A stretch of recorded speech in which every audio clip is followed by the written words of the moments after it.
나다나엘, 우리가 알고 있는 어떤 정보는 없지만 오늘 본문에 등장하는 이 사람의 모습을 보면요, 하나님 앞에서 참 괜찮은 사람이구나 라는 것을 보게 됩니다. 얼마나 괜찮은 사람이었기에 주님께서 이 나다나엘을 보면서 참 이스라엘 사람이다 라고 표현했을까. 하나님이 원하시는 것, 하나님이 바라시는 삶의 모습을 이가 가지고 있었기 때문에 그에게 참 이스라엘 사람이다, 뭐 이런 말을 하셨겠지요. 하나님이 기뻐하는 삶, 어떤 삶일까? 온 사회가 다 행복하게 살기를 원하십니다. 그리고 우리도 역시 행복하게 살기 원하고, 우리 교회의 모토가 행복한 교회, 행복한 성도, 행복이라는 단어를 사용하죠. 모두가 다 중요한 단어로 씁니다. 행복이 가장 우선순위, 행복의 가장 우선순위, 행복하기 위해선 무엇이 우선순위가 돼야 될까? 이렇게 질문하면 이제 상황은 좀 달라지죠. 행복은 다 좋아하는데 당신의 행복은 뭐가 있어야 행복합니까? 풍요롭고 편안하고 건강하고 뭐 이렇게 사는 것이 소원일 가능성이 높을 것 같아요. 세상의 아름다운 이유는 뭡니까? 라고 얘기하면 물질 때문이 아니라고 얘기하는데, 행복은 뭐가 필요합니까? 얘기하면 풍요가 첫 번째로 종종 등장해요. 세상의 아름다운 이유, 분명 세상의 아름다운 이유는 이 물질의 풍요가 아니라 인간의 휴머니티라고 하죠. 사람이 사람을 서로 존중하고 서로 돌볼 수 있는 사랑하는 마음, 이 휴머니티가 있기 때문에 세상은 유지된다 하고 하죠. 약육강식의 이런 사파리의 세상이 아닌 정말 약자도 같이 살 수 있는 그런 세상, 그런 세상이 유지되기 위해서는 풍요가 아닌 인류애라고 얘기합니다. 다 알고 있는데, 그런데 그러면 결국 우리 때문에 세상이 아름다운 건 아닌 것 같아요. 그죠? 우리가 인류애를 먼저 생각한 적이 언제쯤일까? 많은 사람들이 행복을 갖기 위해서 참으로 열심히 노력하고 사는데요, 사람이 사람을 존중하는 세상, 곧 휴머니티, 이 휴머니즘보다 종종 국가들은 풍요를 갖기 위해서 더 힘쓰는 것을 보게 돼요. 잃어버리지 않으려고 군사력을 더 강하게 하고, 누군가를 지키고 보호하기 위해서 힘을 갖는 게 아니라 내 것을 지키려고, 그리고 빼앗으려는 자에게 더 큰 응징을 하면서 다시는 그런 짓 못하게 하려고, 그래서 더 많은 군사력을 만들어가는 것을 보게 되지요. 그 군사력의 기반은 경제력이기 때문에 경제의 모든 나라들이 목적을 두는 경우가 참 많습니다. 인류를 사랑하는 것이 이유가 되고 목적이 되는 그것, 이것이 사람들이 인류가 사는 이유다라고 말하면서 거꾸로 그 반대의 것들을 쌓아가는 거 보면 세상이 망하지 않는 것은 인류애가 아닌 것 같기도 해요. 하나님이 망하게 하지 않으니까, 하나님이 심판하지 않으시니까 망하지 않는 거지, 사람의 그 잘난 인류애 때문에 망하는 거나 안 망하는 것 같지도 않은 것 같아요. 왜냐하면 말은 그럴듯하게 하지만 삶의 행동들은 물질의 중요함 때문에 살고 있는 것이 우리 인생이니까요. 남과 북 우리나라를 통해 보더라도 과연 무엇이 더 중요한가? 물질을 놓고 보면 남쪽이 분명 행복한 나라가 맞습니다. 여유나 삶의 형평이나 자유를 놓고 보면 아메리카 대륙도 역시 비슷한 형국이죠. 북아메리카와 남아메리카의 모습을 보더라도 물질 놓고 보면 북아메리카가 훨씬 더 행복하게 사는 게 맞아요. 남아메리카는 그렇지 못하게 사니까요. 왜 행복할까? 꼭 물질이었을까? 그건 아니라고 하지요. 남아메리카를 선택한 이 당시에 남아메리카를 정복한 스페인 15세기잖아요. 황금을 찾아서 엘도라도, 황금이 있는 곳이라는 뜻이잖아요. 이곳을 찾아 나섰던 정복자들, 그들이 후손들이 남아메리카 후손들이라고들 하지요. 곧 돈을 찾아 이민 온 사람들, 황금을 찾아온 사람들의 조상들의 후손들이기 때문에 종종 역사학자들은 황금 의자에 앉아 있는 가난한 사람들, 남아메리카 브라질 사람들을 이렇게 얘기하기도 합니다. 본인 스스로도 그렇게 얘기해요. 정치적으로 안정만 된다면은 이들은 정말 많은 자원이 있기 때문에 남아메리카, 아르헨티나, 브라질 제일 큰 나라잖아요. 이 나라들은 정치적인 안정만 간다면 세계에서 가장 뛰어난 그런 나라도 될 수 있는 능력 있는 나라입니다. 그래서 그 스스로도 황금 의자에 앉아 있지만 우리는 가난하게 삽니다. 이렇게 표현하곤 합니다. 북아메리카 좀 다르죠. 물론 정복자들이기도 했지만 북아메리카, 그것은 신앙을 찾아 떠난 사람들이 결국 많은 정복자들을 지키고 그들이 나라를 세운 곳이 북아메리카죠. 지금은 좀 다르죠. 지금은 뭐 그들이 정복자처럼 행동하고 있으니까 세상에 참 어떻게 가야 될지 복잡한 시대이기도 한데요. 이렇게 잘 살 수 있게 된 모든 원동력은 결국 그들의 조상들이 보여줬던 신앙이었습니다. 인류의 휴머니티, 휴머니즘, 멋진 얘기죠.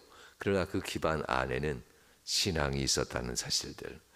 그들의 재물의 부유함은 자원이나 기회가 좋아서가 아니라 그들의 부모가 남긴, 조상들이 남긴 신앙의 유산 위에 그들이 지금 살고 있다는 겁니다. 중요한 것은 조상들이 남긴 신앙의 유산 위에 지금 살고 있다면 그들이 지금 사는 모습은 다음 세대들, 그들의 아들과 딸들이 사는 세대에 무엇을 남겨줄 수 있을까 질문해야만 합니다. 우리도 마찬가지입니다. 우리가 사는 지금 이 모습이 우리 조상들이 만들어 놓은 삶의 결과물이라면 우리가 살아온 삶의 흔적들은 결국 우리 아들과 딸들이 살아갈 결과물이 될 수밖에 없어요. 스스로 만들어낼 수 없는 것이 항상 현실이니까요. 항상 먼저 앞서간 부모의 세대들이 만들어 놓은 기반 위에 자녀들이 사니까. 그러니 이 혼란한 시대를 부모들이 만들어놨으니 우리 자녀들은 앞으로 3, 40년 이 세대를 살아가야 되는데요. 걱정되기도 합니다.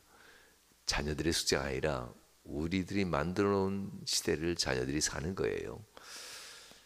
항상 조상들이 만들어 놓은 신앙의 유산 위에 결국 자녀들은 그것을 받고 살아가는 시대들. 여러분들이 만든 인생이 과연 자녀들에게 행복이 될지 짐으로 남겨질지 우리는 알잖아요. 많은 짐을 남겨놓은 것 같아서 정말 죄송하고 미안한 시대가 요즘 부모들의 세대죠. 자녀들한테 이렇게 말을 안 듣니 하지 마세요.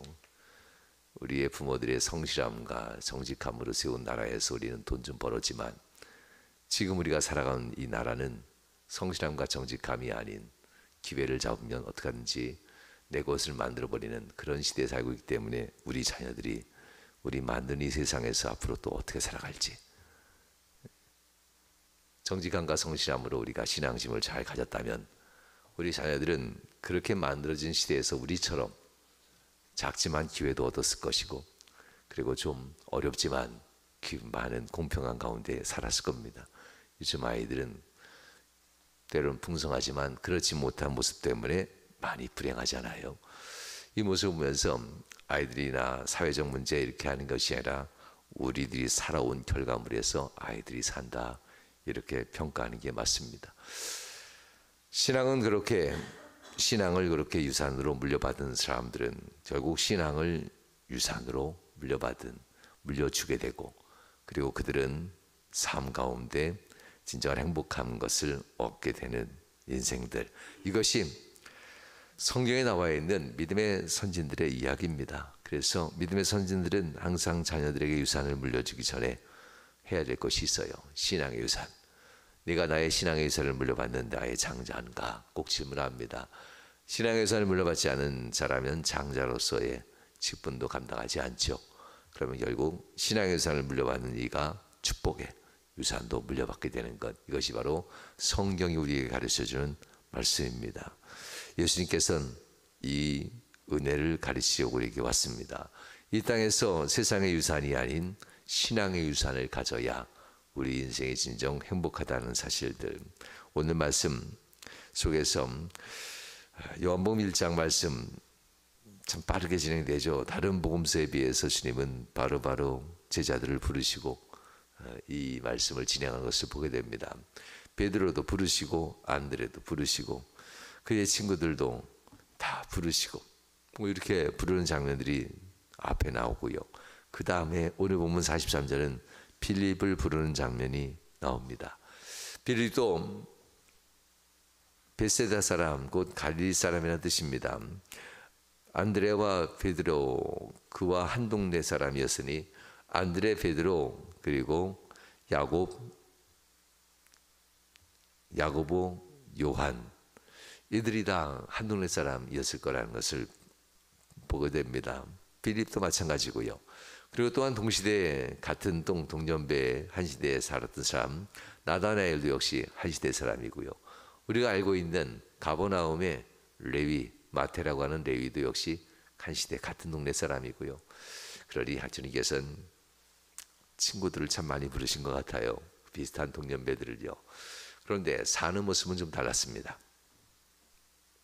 레위는 세관 공무원이었고요. 곧 마태, 레위는 세관 공무원이었고 안드레나 베드로 그리고 요한이나 야고보는 바다에서 일하는 어부였고요. 빌립과 나다나엘은 어떤 사람이었을까? 궁금하지 않습니까? 나다나엘은 통모한 사람이 아니에요. 나다나엘은 율법과 권력의 귀공자라고 보면 됩니다. 참 엄청난 사람의 집안의 아들이 나다나엘입니다. 빌립이 나다나엘과 친할 수 있었던 걸 보면 빌립의 집안도 괜찮은 집안이 아니었을까 생각도 해봅니다. 하나님께서는 이들을 다 부르시는 데 있어서 하나님이 그들이 어떤 위치에 있건 필요하면 다 부르시는 것을 보게 됩니다. 오늘 말씀에서 빌립과 나다나엘 부르는 이 장면들, 이 장면에 제자를 부르실 때 빌립은 너무나도 단순해요. 나를 따르라 하시니 나를 따르니라, 이런 말도 없어요. 그냥 나를 따르라 라는 말 한마디로 빌립을 부르는데요. 빌립은 베드로나 야고보나 요한과 그리고 안드레처럼 특출난 사역은 없습니다. 등장하지 않죠. 예수님과 함께 동행하시면서 등장하지 않지만 이 첫 번 부름에는 잠시 등장하고 이제 더 이상 등장하지 않는 것을 보게 되는데요. 빌립은 그래도 12제자 중에 한 사람입니다. 43절 말씀에서 주님께서는 이렇게 얘기하죠. 이튿날 예수께서 갈릴리로 나가려 하시다가 빌립을 만나 이르시되 나를 따르라 하시니 라고 합니다. 그냥 좀 늘 얘기할 때 들어갈 때 만나면 참 행복할 텐데 나갈 때 만나는 것은 무슨 뜻일까, 이런 얘기 종종 하잖아요. 제가 빌립은 들어가서 많은 일을 할 때 만나는 자가 아니었고 나가다 보니까 아차 빌립도 불러야지, 뭐 이거 부르려고 너 내 제자 되자라고 하는 건데요. 무슨 뜻일까요? 들어가면서부터 눈여겨봤던 자가 아니에요.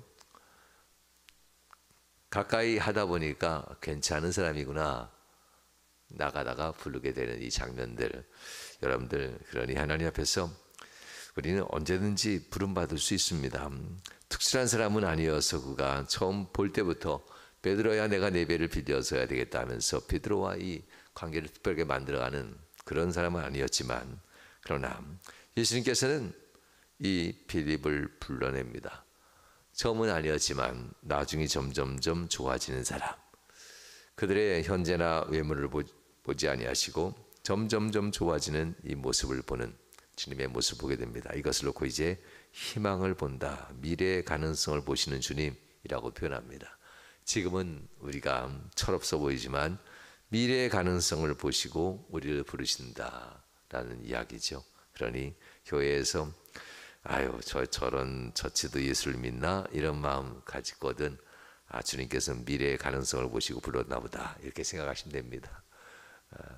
누구만큼 이런 거 없이요, 하나님은 앞으로 저를 어떻게 바꾸실지 기대가 됩니다. 이것이 바로 빌립에 대한 하나님의 마음이었을 것 같습니다. 오늘 읽은 요한복음의 본문 바로 앞에 예수님은 베드로를 부르시고 그리고 불러주신 기준을 마치 삶는 듯합니다. 베드로는 갈릴리 호수에서 고기 잡는 어부였고요. 성질이 급한 것도 우리는 알잖아요. 베드로의 성질 정말 급한 거. 네. 그리고 아주 고약한 모습도 있는 것도 알잖아요. 배반도 할 수도 알고. 그러면서 평범한 집안의 아들, 요한의 아들 시몬이었다는 것도 우리는 압니다. 하지만 베드로는 현재 그 급하고 고약하고 그리고 아무것도 같지 않은 베드로의 모습을 보지 않고 장차 개바라 하면서 그 반석이죠. 너는 교회의 반석이 될 것이다 라고 얘기하면서 장차의 가능성을 보시면서 베드로를 불러내시죠. 예수님의 사람을 부르는 것 기준은 미래에 변화될 가능성이 있는 사람. 나와 함께 갈 때 너는 항상 변화될 수 있어. 지금의 너의 모습은 나에게서 사랑하는 모습이지만 미래의 너의 모습은 나에게 영광이 되는 모습일 거다. 이런 표현입니다. 여러분들, 우리의 부족함은 사랑받으면 돼요. 그러나 사랑만 받으면 안 돼. 받은 사랑을 가지고 주님께 영광이 되는 삶을 산다면 더할 나위 없겠지요. 45절 빌립은 이제 주님이 보신 것이 있었단 말입니다. 빌립의 이런 모습을 주님은 귀하게 봤어요. 45절 빌립이 나다나엘을 찾아 이르되 모세가 율법에 기록하였고 여러 선지자가 기록한 그 일을 우리가 만났으니 요셉의 아들 나사렛 예수니라. 할렐루야. 이 부분이 이제 주님이 정말 기뻐하는 모습이기도 해요. 나다나엘을 찾아 이르되 빌립이 자신의 태도를 보이지요. 나다나엘을 찾았다는 것보다 더 중요한 것은 예수님이 모세율법에 기록된 그분이야 메시아 구원자. 예수님께서 여러 선지자가 얘기했던 예언했던 그분이야 메시아요 우리의 구원자. 내가 메시아고 나의 구원자 그 일을 만나서 이 세 가지의 이야기가 이 45절에 기록되어 있어요. 그래서 모세가 율법에 기록하였고 여러 선지자가 기록한 그 사람 우리가 그를 만났다. 안드레와 베드로와 빌립 우리가 그들을 만나서 이 얘기를 하는 거예요. 그러니 나다나엘을 만나기 전에 이미 그 심령에는 확신이 있었다는 겁니다.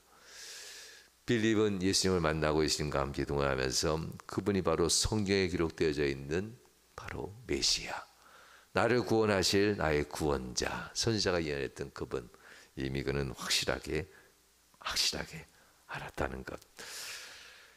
빌립이 나다나엘을 찾아갈 때 나다나엘은 이렇게 얘기하죠. 46절에서 나다나엘이 이르되 나사렛에서 무슨 선한 것이 날 수 있느냐. 빌립이 이르되 와서 보라 하니라. 나사렛에서 무슨 선한 것이 날 수 있느냐. 이 단 한마디. 왜 그러냐면요, 나사렛은 여기나 이제 서울이 돼서 어디가 옛날 시골인지 내가 알 수 없지만 어디가 제일 시골이었는지 얘기해주면 2부 예배 시간에 예약해요. 어디가 제일 구석진 초구석이었어요? 8개 동네 중에 하고 8동까지 있다는데 각각 동네 이름들이 있더라고. 옛날 이름들이요. 나중에 얘기해 주시고요. 지금 얘기하지 마시고 나중에. 나사렛이라는 동네가요, 그 많은 동네 중에 가장 산골 후미진 동네예요. 무슨 뜻이냐면요, 거기서는 랍비도 없고 정치인도 없고 위대한 사람도 없고 그냥 산골 후미진 동네, 그냥 그런 동네인데 거기에 누가 귀한 사람이 나냐. 왜냐하면 가르칠 수 있는 집안이 없거든요. 능력 있는 집안도 없고. 그런데 어떻게 율법을 알고 선지자의 이 글을 다 알고 그리고 세상을 구원할 메시아 율법 가운데 나올 텐데 어떻게 그런 것이 나올 수 있겠느냐. 이 나다나엘이 얘기하는 겁니다. 그러자 이 빌립은 얘기합니다. 혀가 불편하니까 말이 잘 안 나와요 지금. 빌립은 얘기합니다. 뭐 영어로 얘기하면 come and see 이렇게 얘기죠. 와서 봐, 와서 봐라 라고 얘기하죠. 얼마나 설득했을까요? 안 가 라고 한 거잖아요. 그러면서 너 잘못 봤어 라고 얘기까지 했고요. 무슨 엉뚱한 소리 하지 마 이렇게까지 계속 얘기하는 거예요. 이 빌립은 포기하지 않고 계속 얘기합니다. 성경은 한 번 얘기한 것처럼 보이지만 엄청나게 많이 설득하는 거예요. 그러니 여러분 찾아가고 또 찾아가고 또 찾아가고 또 찾아가고 그러세요. 우리가 11월 17일 날 지금은 목사님이시죠. 이진우 목사님 초대하는 건데요. 그분이 과거 탤런트였던 것보다 설교를 더 잘하시더라고요. 그러니까 말씀드리려고 초대하는데요. 그래도 그 부부가 사모님은 이은경 탤런트 지금도 역시 활동하고 있잖아요. 오시니 우리 교회에서 함께 예배 드립시다 하면서 사람들을 초대하는 일이 한번 힘써 보십시다. 30명만 너무 꽉 찰 것 같아서 걱정인데요. 하여튼 꽉꽉 채워서 한번 앉아봅시다. 네. 빌립은 나다나엘의 시큰둥한 반응에도 동요하지 않고 계속 얘기합니다. 그렇지만 논쟁을 하지 않아요. 그냥 와서 보래도 뭐 이것저것 논쟁하면요 아니야 아니야 라고 하면 계속 나다나엘은 계속 아니라고 나갈 거니까요. 그 입에 아니라는 말을 자꾸 반복할수록 부정적인 성향이 자꾸 들어가요. 그러니 차라리 논쟁하지 마시고요. 설득의 논쟁들 하지 마시고 와봐 내 아들 봐서라도 와봐 하면서 그것이 가타부타라고 얘기하는 거 가지고 논쟁하는 것이 아니라 그냥 내가 부탁하잖아 와서 봐 이렇게 얘기하는 내용들이 빌립의 모습이에요. 빌립은 개인적으로 예수님에 대한 믿음이 확실했다. 아까 얘기했죠. 그가 어떤 사람인지 나사렛 출신 요셉의 아들 예수라는 의미보다도 중요한 것은 모세가 율법에 기록한 그 구원자 우리의 신장은 왕이야. 선지자가 얘기했던 예언자 메시아 그분이야. 내가 확신을 하고 있어 라는 것 이미 이 빌립의 마음속에 강했던 겁니다. 그러니 그가 얘기했던 그 메시아요 구원자에 대한 확실한 그 모습을 보고 그래 한번 가볼까 하면서 나의 친구가 원하니 한번 가봐야 되겠다 하면서 가게 된다는 겁니다. 와서 보라.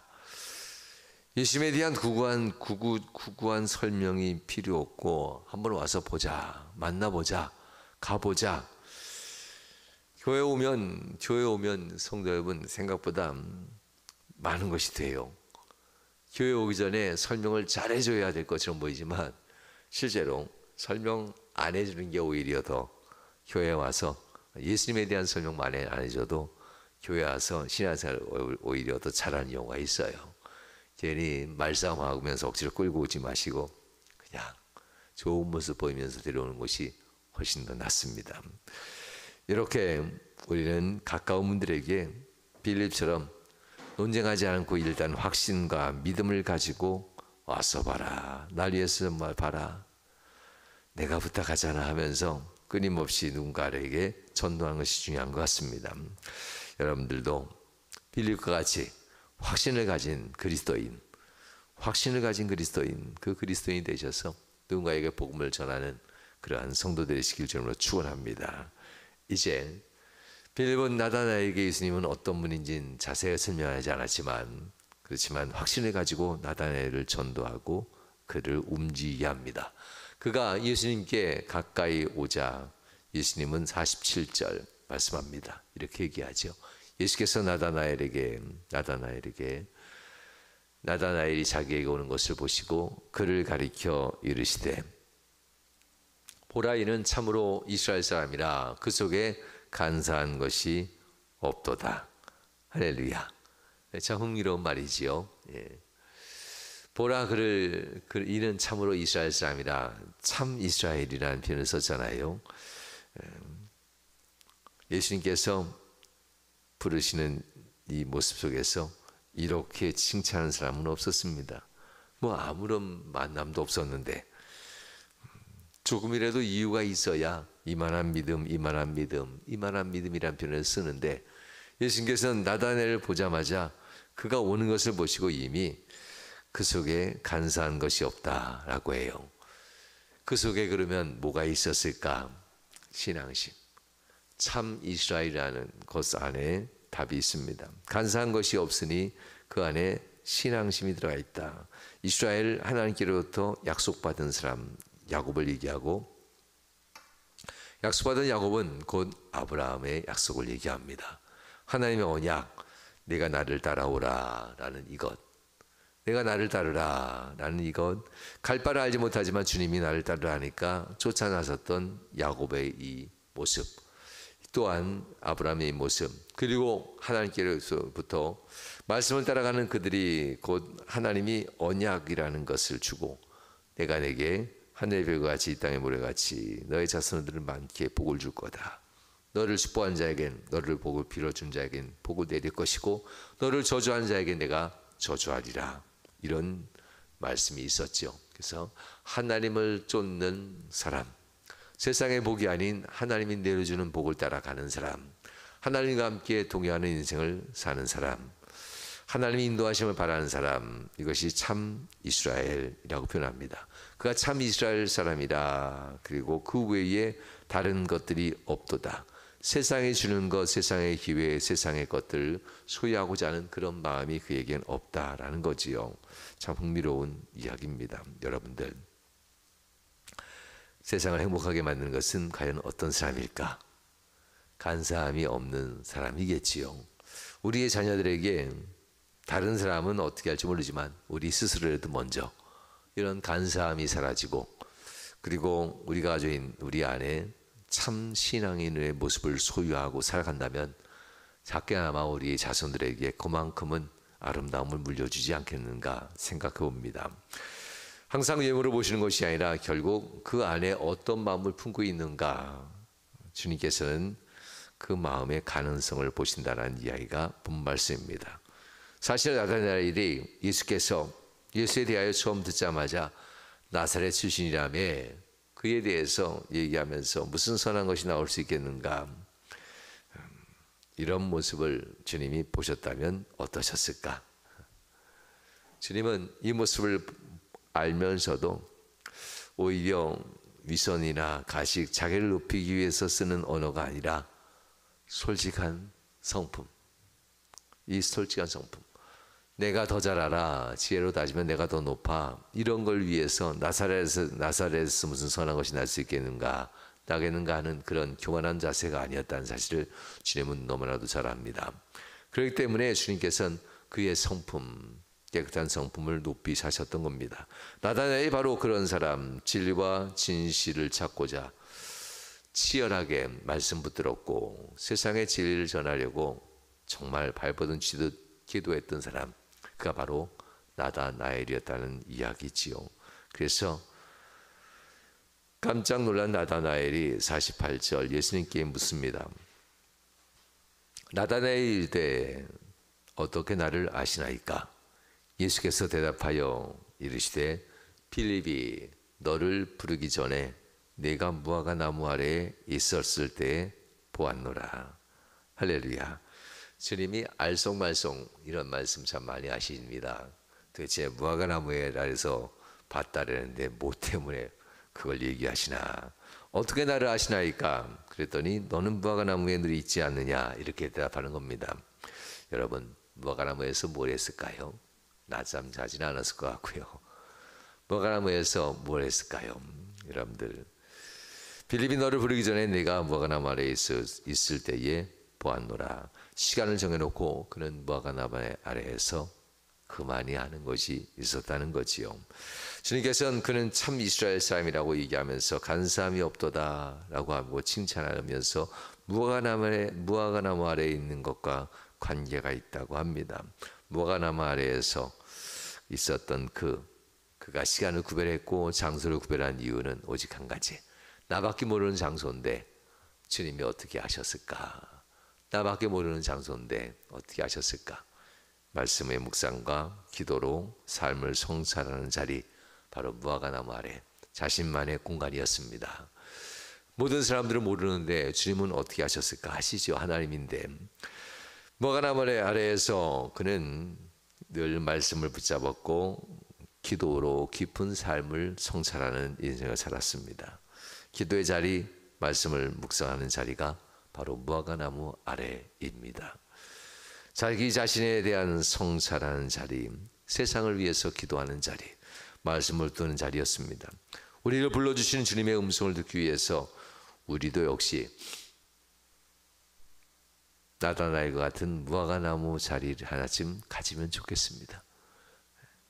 아무도 몰라주는다 할지라도 나만이 알 수 있는 기도의 자리, 누군가에게 보여주는 것이 아니라 내가 주님을 더욱더 깊이 만날 수 있는 말씀의 자리, 소음과 오염에 찌든 곳에서 벗어나 혼자 고요히 명상하고 말씀 붙들고 성찰하고 기도할 수 있는 무화과나무 아래의 그 자리, 그 자리를 꼭 만들어내시길 점으로 축원합니다. 오늘 사람들이 왜 하나님의 음성을 듣지 못할까? 무화과나무 아래로 가지 않으려고 하기 때문에 그런 것 같습니다. 기도의 자리, 말씀의 자리로 가지 않기 때문에 주님이 보지 못합니다. 보지 않는다는 이유가 맞겠지요. 현대인들이 왜 주님의 음성을 듣지 못하는가? 귀가 없어서 그럴까? 왜 주님의 환상을 보지 못하는가? 눈이 없어서 아닙니다. 그들에게 얼마나 많은 기도의 시간과 그리고 수없이 많은 말씀을 읽을 수 있는 시간이 있고요. 또 우리에겐 스마트폰이라고 하는 최첨단 도구도 있잖아요. 길 가면서도 음악을 듣든 말씀을 들을 수 있고 움직이면서도 또한 수없이 많은 설교의 메시지를 들을 수가 있는 최고의 도구가 있는데 왜 우리는 더욱더 영적으로 자꾸 갈증이 될까요? 신앙의 유목민처럼 여기 들었다가 저기 들었다가 이거 봤다가 저거 봤다, 이거 다 영적인 갈증입니다. 인생을 변화시키는 말씀을 찾는데 인생을 변화시키는 말씀을 들으면 또 다른 건 없을까 하면서 또 다른 걸 찾아 떠나는 유목민이 되곤 하지요.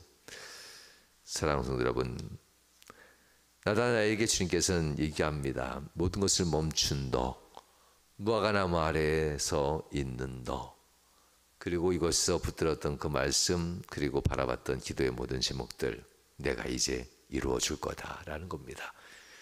이전보다 더 큰 일을 행하는 주님, 내가 이제 이것을 이룰 건데 내가 이것을 보리라 라고 하지요.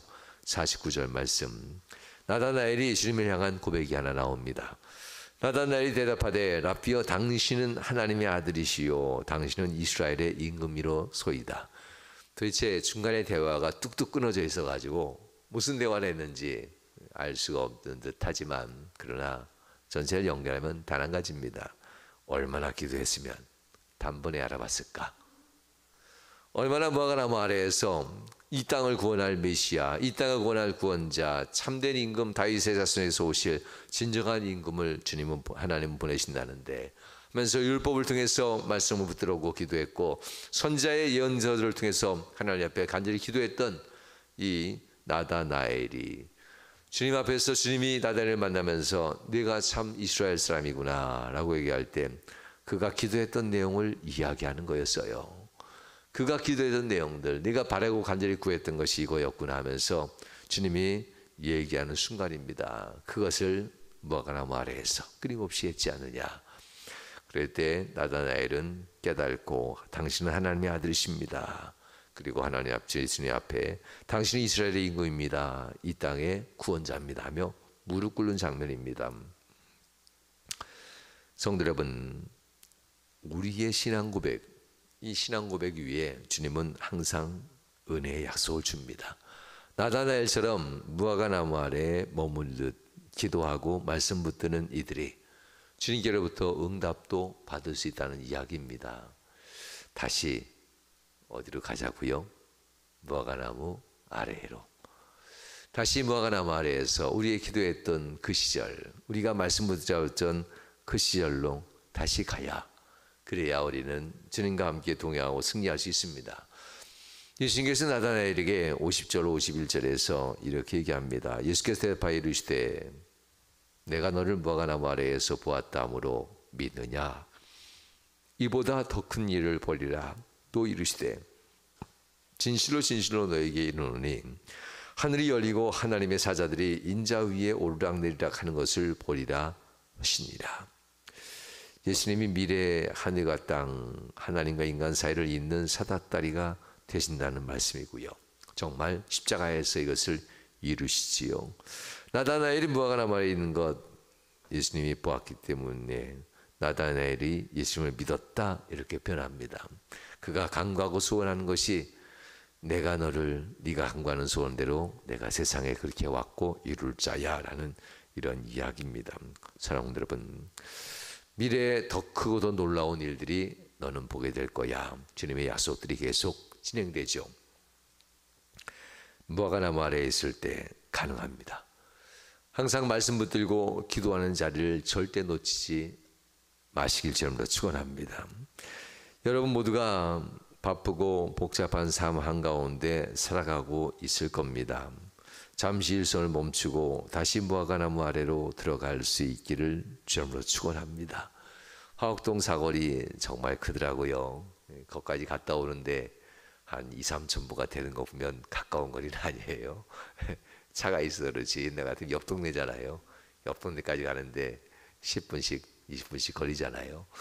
옆 동네라고 하면 왠지 먼 것 같고요. 그냥 화곡동이라고 하면서 다니면 어떨까요? 어디 가다가도 교회, 그래 교회 가서 기도하고 가야지. 전철역에 내려서 교회까지 오가는 길이 좀 멀긴 할 거예요. 그래도 걸어서 뚜벅뚜벅 1km씩 올라오고 또 1km 내려가다 보면은 그게 우리의 무화과나무 아래가 되지 않겠어요? 이것이 들무화과나무는 아무 때나 열매 맺어서요. 꼭 조그마요. 그 밤송이만 밤알보다도 작아요. 이 들무화과나무는요 열매가 그리고 아무 때나 열리니까 주인이 원하는 때가 아닌 지가 원하는 때 열매를 막 맺어요.